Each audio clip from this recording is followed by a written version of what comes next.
Hi again! I wanted to hop on here and give you a little recap of the 4 other crafts that we did at my library for October. I like to ease into the Halloween crafts at our library. So the first craft that we did after our Truth and Reconciliation Week was this little craft.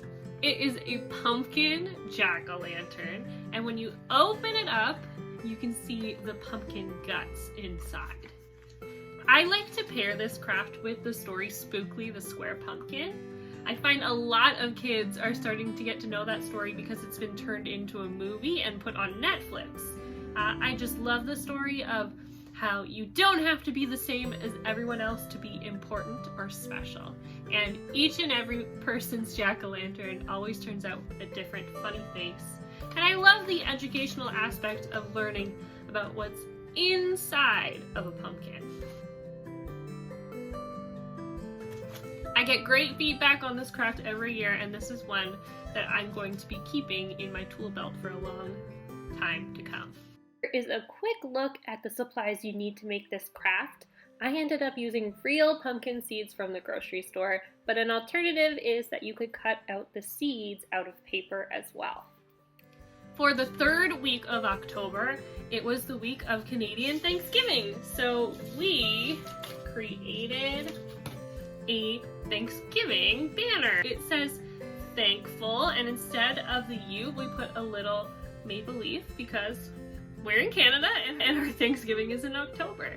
If you're in the States, this would be a great craft to add into your November plans, and you could swap out the maple leaf for a turkey or a piece of pumpkin pie, anything like that. But this one turned out adorable, and I loved seeing the pictures of them hanging in the kids' houses during holiday time.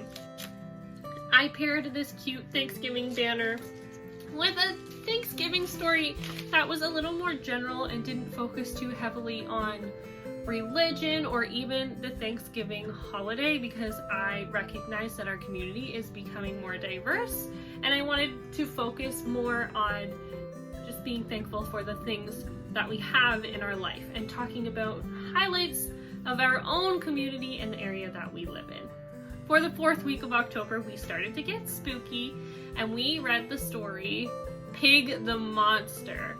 It's a new book in the Pig the Pug series, and to go with that, we made these fingerprint spiders that hang in their very own spider web. This was a great activity for kids to practice their lacing skills and also working on fine motor skills with the small little legs we had to paint on and adding the tiny googly eyes. This one turned out quite well, and I liked that the children worked on their patience a little bit, and this wasn't a quick and easy craft that they were done with in 5 minutes. For our very last craft of October, we made these handprint monsters.